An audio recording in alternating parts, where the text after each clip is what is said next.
Well, I was still using a walker. And to say I was weeble wobbly would be an understatement. And so I put on Facebook because my husband had been able to go back to work at that point. I didn't need constant care. And so I posted on Facebook that I needed people to come walk me for 15 minutes a day. And then me being me, I said, leash provided. Welcome to the podcast about communication in business. I'm your host, George Torok. Did you know that I'm known as the speech coach for executives? That's because I help business leaders deliver the intended message for greater success. And we do that through one-on-one coaching or group training for the team. On this podcast, you will hear from experts from around the world who offer you valuable insights on how you can deliver your message more effectively. My guest today is Deb Krier. Here's 3 facts that I think you should know about Deb. 1, she is a 3-time cancer survivor, or warrior, as she likes to say.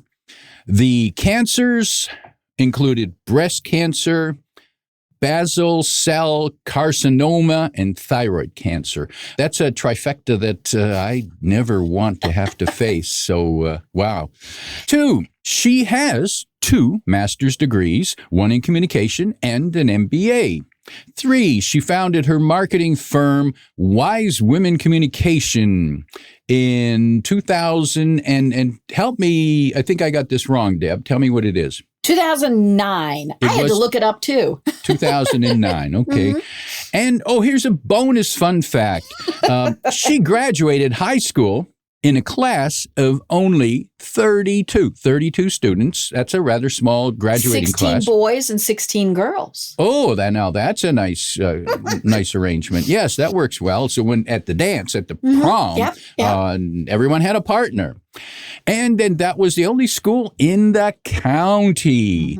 Deb Krier, welcome to Your Intended Message. Oh my gosh, George, thank you so much. We're going to have such a fun discussion today. And thank you for having me on Your Intended Message. So glad to be talking with you.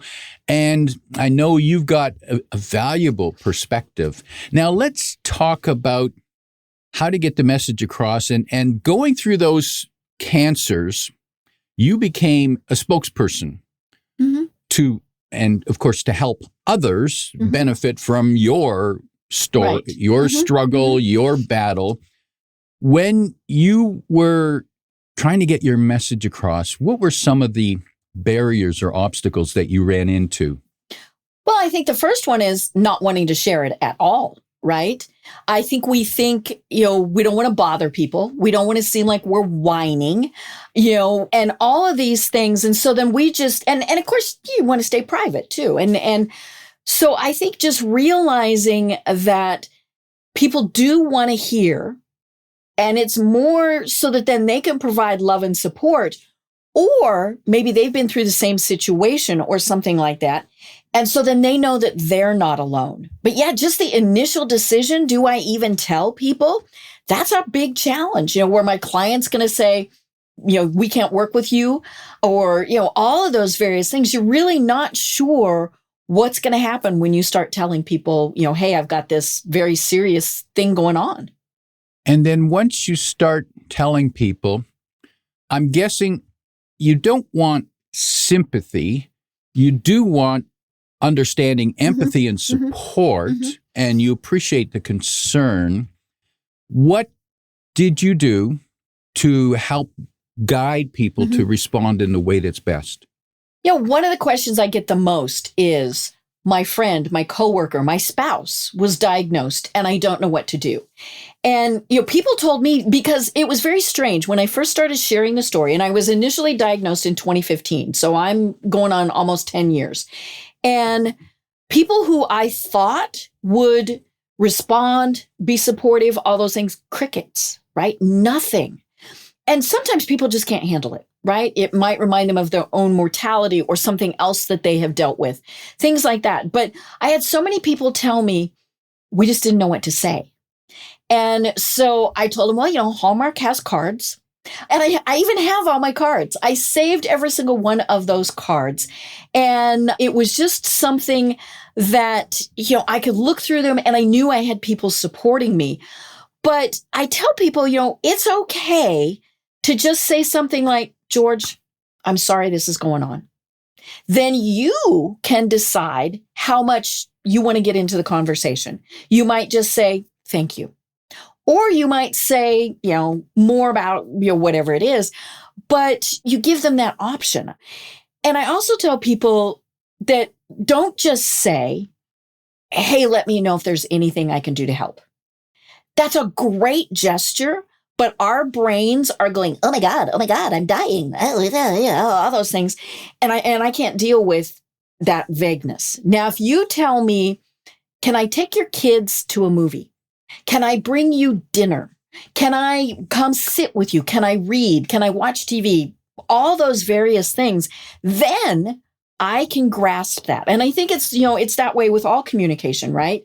If we're vague, we get back vague, but when we are specific, then people can say yes or no. Okay, dinner on Thursday wouldn't work, but can you bring dinner on Saturday?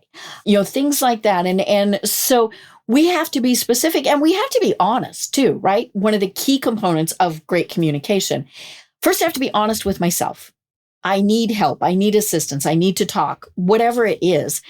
And then I have to be honest with that person to say, hey, I need this. I had told some folks, it was really funny. I had some pretty serious complications from my very first and only chemo treatment and spent a lot of time in the hospital. And the doctors had said, hey, we need you to, or, when you're released, you need to walk. You need to get outside. You need to get exercise, fresh air, sunshine. Well, I was still using a walker. And to say I was weeble wobbly would be an understatement. And so I put on Facebook because my husband had been able to go back to work at that point. I didn't need constant care. And so I posted on Facebook that I needed people to come walk me for 15 minutes a day. And then me being me, I said, leash provided.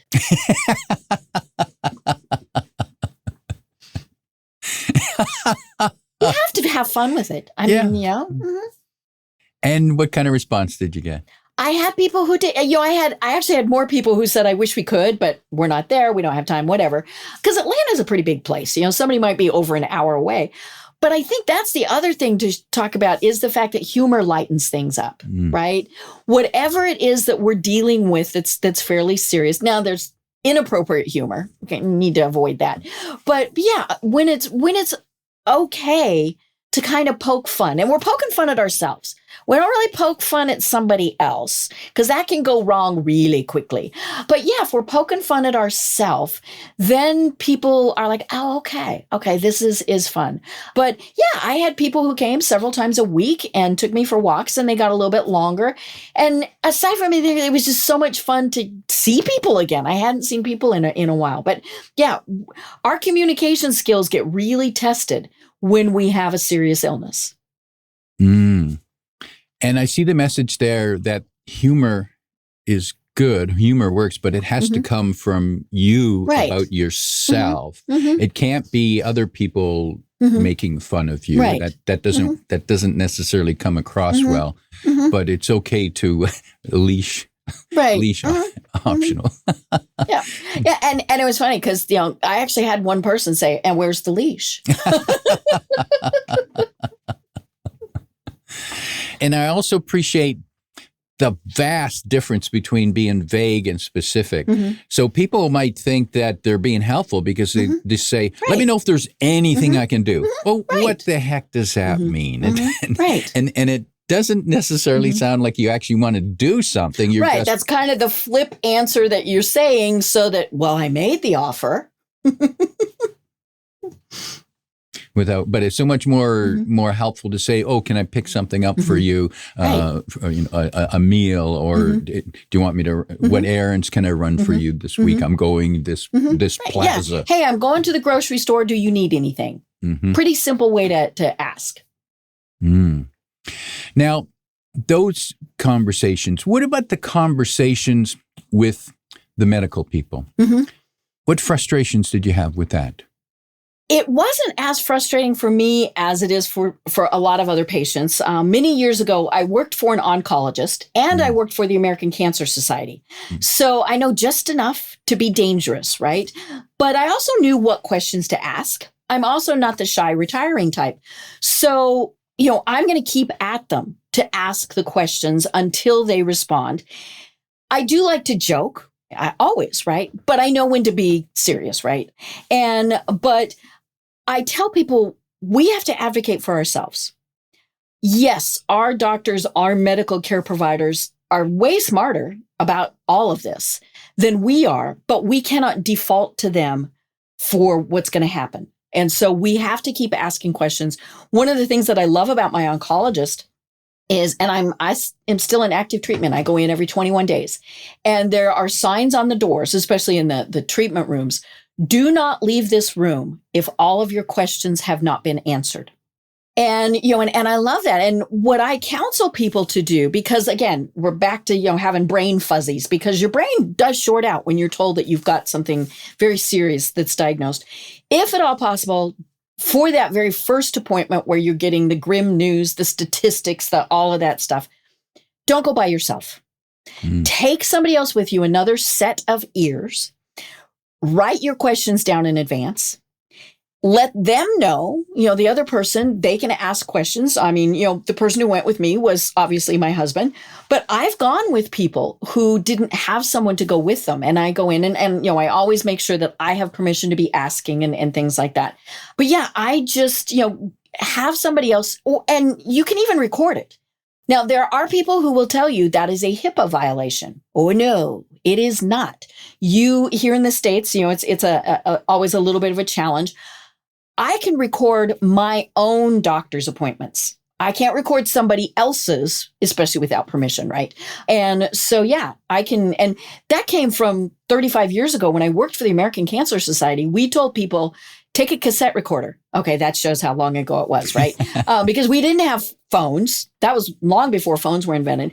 And we would tell them, take your recorder and record it. And if the doctor has a problem with that, then there's probably a different problem. Good insight there. And a great tip. Yes, record it because there's only so much you can take in when you're there. And your mind might be clouded. You're concerned. You're worried. Well, and it's just like, if you go in for the flu, you go to your doctor, you've got the flu, he or she has said, now, George, I need you to do this, this, and this. And you get home and you go, when was I supposed to take that medicine? Right? And so it's just human nature that we don't remember. And especially when we're talking to doctors, because sometimes that conversation does go above our heads and we don't always want to admit we didn't understand it. And I remember many, many years ago, my mother-in-law was diagnosed with breast cancer and I went with her to her appointment and he explained everything to her and he had told her, he said, you're going to have a mastectomy. And she just nodded. And we got home and I said, do you know what that means? And she said, no. And I told her and she was crushed. I mean, she had absolutely no idea what was going to be happening. Now, that's also on the doctor for not making sure that she did not understand. And I tell people, the worst thing we can do is if they say, hey, George, how are you doing? And you say, I'm fine. Because fine can be, I'm about to die. Or, ooh, I'm going to run a marathon when I leave here, and everything in between. So no one should ever, unless they're the barista at Starbucks, they should not take I'm fine at face value. Your friends, nobody, ask a little bit more. Are you sure? You look like you might be a little tired. Oh my gosh, you look great today. Whatever it is, don't just accept fine as an answer. And I'm reminded of a recent experience for my dad, who's 92 and in the hospital. He had a bad fall, and there's some breaks in his back. He had another X-ray, and the doctor, who's the specialist, met with him, and I wasn't there. But my dad says he just came and said, "You're okay." Like what? What does that? No, I got breaks in my back. How could I be okay? Right. But my dad wasn't able to think that fast enough to ask, and so we don't know what okay means. And so yes, and I've also noticed that sometimes the medical staff, when they're talking to him, they quickly assume so that they get an answer instead of checking to see that that's what was really meant. Because they're really busy.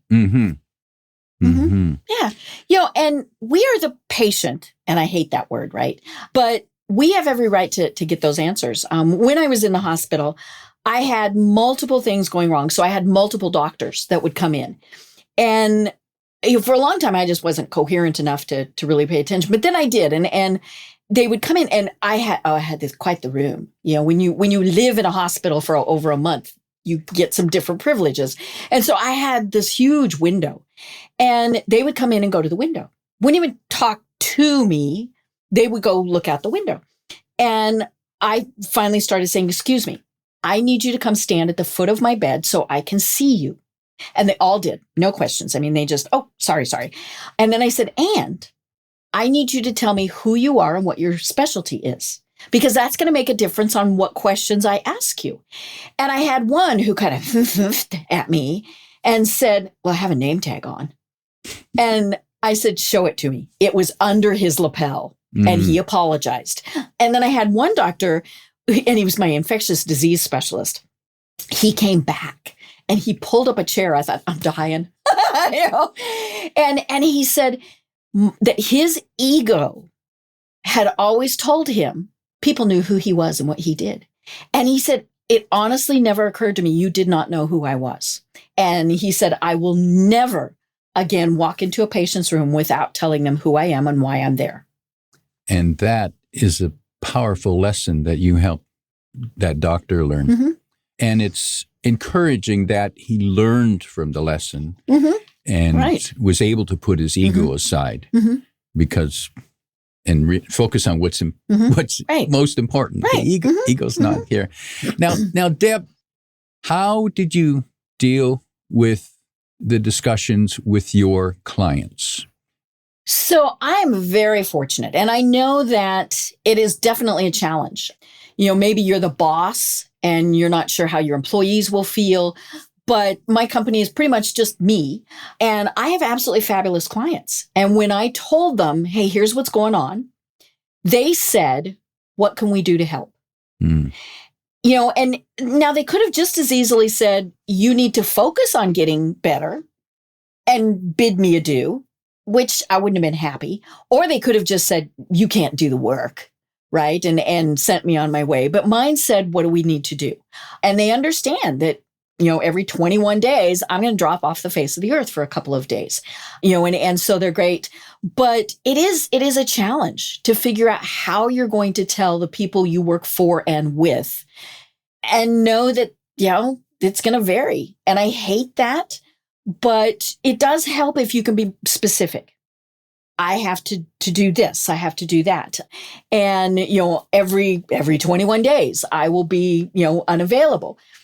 I need to, pick up my child who is dealing with cancer at 3 every day. Whatever it is, if you can give people specifics, again, it comes back to communication. If you're vague, they're like, ugh. If you say, "Here is what's going to happen," then everybody can deal with it.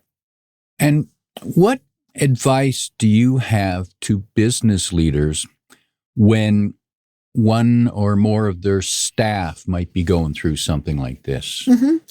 Well, in the States, there's several federal and state laws that kick in. And so that's where it gets pretty tricky, because there are some long-term disability type of laws, things like that. The person who is affected does not have to say a word. They do not have to say. So you can't say, "Hey, Deb, seems you've been missing a lot of work." Now you can say, "Seems like you've been missing a lot of work. What's going on?" But if I just say nothing, you can't really pry. Or I might say, "I'm dealing with this, but you can't tell any of my coworkers." And you can't. So that's where it gets really tricky, because, maybe I'm leaving at 3 every day. And you can't tell the coworkers why. Now, most people are not stupid. They're going to figure it out. But, there's, right to privacy, all sorts of things. And I'm assuming, pretty similar type of things in Canada. And for many of the people who are watching this program, But, it's a challenge when you have an employee who is dealing with something like this, whether it's them or their family. And when you are the leader and you notice that, what's the best way to approach that conversation? Privately would be the first thing. Don't call them on it in a meeting or anything like that, especially if you think it might be a health issue. And then give them the opportunity to talk and just say, I'm here for you. What's going on? Now, if their work is still perfectly fine, then that gets a little tricky. But you're probably looking at, hey, they might be missing some work. They might be taking extra time off, just not getting work done, a lot of phone calls, various things like that. And so then it does become a performance issue. And here in the States, we have the right to work state. So you can be fired. There's no reason. I mean, you don't have to give somebody a reason, but you don't want to go that far. But it is something, kind of give them the chance to say, here's what's going on. Or maybe you're not equipped to do that. So you might need an HR person to help out. Prepare yourself with things that the company can do. Do you have an employee mental health assistance program? Do they know what their insurance things are? If they have disability through the company, do they know what those are? Be able to either answer those questions or know who they need to ask for those. But just give them the chance to kind of let them tell you on their own. They're going to know why you're asking, and so you just kind of have to be very delicate about it. Because of your own experiences, do you find that you use examples or stories from your experience and treatment in your business? Mm-hmm. To some degree, it's my story is very long and complicated, but I might, so I might just say, when I was ill or something like that. There's also just times where it's not appropriate to share that information. And so I don't want to tell people, hey, here's what's going on. It's also interesting that, if someone is sharing their story with me, I try to not one-up them. Right. And just give them the chance to talk and with whatever it is. Now, if they ask me, hey, what did you find? Then I will respond. But we do have to be very careful to not try and make it all about me, which sometimes, I'll be honest, for me, that's a little hard. Yeah, it's because we think that, well, everybody wants to know about me, right? Right. Mm-hmm. Right. Me. Mm-hmm. I'm guessing you might have heard this phrase, and I wonder what your reaction to it was. I know how you feel. That's they mean well. And so I always try and remember that. But they don't. They don't know how we feel, whether it's, if someone has passed away. You mentioned that your father is in the hospital, all of those things, we know the general, hey, you might be worried, you might be stressed, but we don't know the big details, and we might not ever. That's the thing. And so it's really not a helpful phrase, because so my technical diagnosis is stage 4 triple positive metastatic breast cancer. I know people who, and it's actually a fairly unusual diagnosis. I know people who have the exact same diagnosis. That's where the similarity ends. Every single person is different. And what I hate the most is I know how you feel. Grandma had that type of cancer and, she died. Right? Or, even on the flip side, well, they're doing fine. And then the impression is, why aren't you? And so kind of avoid that, folks. That's just not one of those helpful things. Did you find either yourself or other people trying to find a reason in something that you did? Mm-hmm. Yeah. And that was probably one of the first things that I thought of was, what did I do? It is very much like grief, and it is grief. We have lost something. And obviously there's varying degrees as to what we're going to feel. But yeah, there is the blaming ourselves. Then there's the negotiating, right? I will eat healthy and exercise every day. God, please take this away. But I have had people that have said, well, you don't eat well. Okay. So I also say that I've had so much preservatives with all the junk food that I'll live forever. And we all know people who smoke a pack a day or more and are as healthy as can be. So you never know what's going on. And nobody does anything to try and I shouldn't say nobody, because of course there are some mental health issues sometimes where people do try and make themselves ill.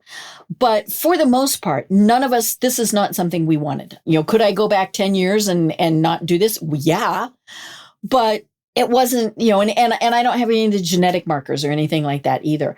But yeah, and I think part of it is we're all trying to make sense of it in our brains, and maybe it's not that person could have done better, but maybe I can do better. So, processing it that way, but and I think that's in many cases why then people don't say anything, right? Back to the very start, because we don't want to say the wrong thing, And so, I've had people who have said what would be the wrong thing, and I give them grace and I honor that they didn't mean to be insulting or, anything like that. And sometimes I answer their questions. Sometimes I don't. I mean, like one of the questions I get, do you have breast cancer in your family? Actually, I do. But like I said, I do not have the genetic marker for it, and so some things like that. But we're all fumbling and bumbling along. And, and I think just kind of remember that as we go through this process. Did you find yourself becoming more patient or less patient with others? Usually more patient. Not always, though. I mean, we're all human, but I do try and be more patient with people. Now my husband would probably disagree with that. And maybe it's because we see there's a bigger picture. I don't know if my expiration date got moved up. It might have, it might not. And I could get hit by a bus tomorrow. Who knows? But I do find that I don't want to be around toxic people. When we were doing the pre-chat, we were talking a little politics. And, it's just, I don't want to be around that. So I don't read those posts on social. I tend to not watch the news. When I'm around people who are just the negative type of people, I just limit my time that I'm going to be with them. And because I don't have patience for that.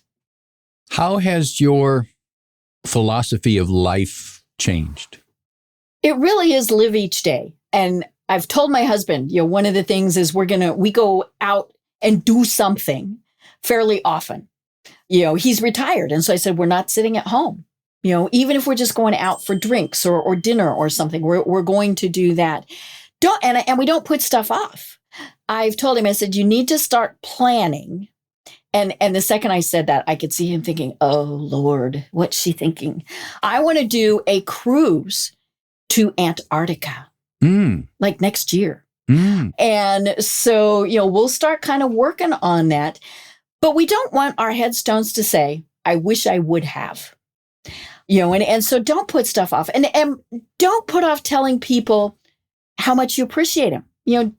For example, George, I really, really appreciate you having me on your intended message. It's just been such a great chat. But don't put people off. Don't, when I was at a family event over the weekend and when we were leaving, I made a point of telling people that I loved them. A couple of them kind of looked a little startled, but why do we not say those things? Curious. My dad has started saying that every time I see him over the past year or so, I guess. And the funny thing is, when I was a kid growing up, the only time we said love was on a card, like a birthday card. Right. And you loved a hamburger, but but valuable advice. Deb, for people, there's a special gift you have for people called the Bear Hug Care Package. We do. And tell us what they'll find in that package. So for those who are watching, we have this absolutely adorable bear. It has our logo on it. And the care package comes with other things, some temporary inspirational tattoos, lip balm, some things like that. But it's a way for someone to let somebody else know that they're thinking of them, and that they're not alone. I had several little stuffed animals with me when I was in the hospital, and I always knew that the people who had sent them were thinking of me. And those little stuffed animals went everywhere I went in the hospital. And it's a pretty simple way for people to say, hey, I'm here and I'm thinking about you. And they're just the cutest little bears in the world.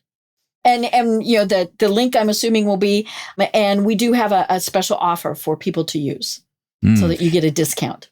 You can find that link in the description below, and the offer is a 10% discount, and the coupon code is 10SPECIAL, and that's in the description below as well.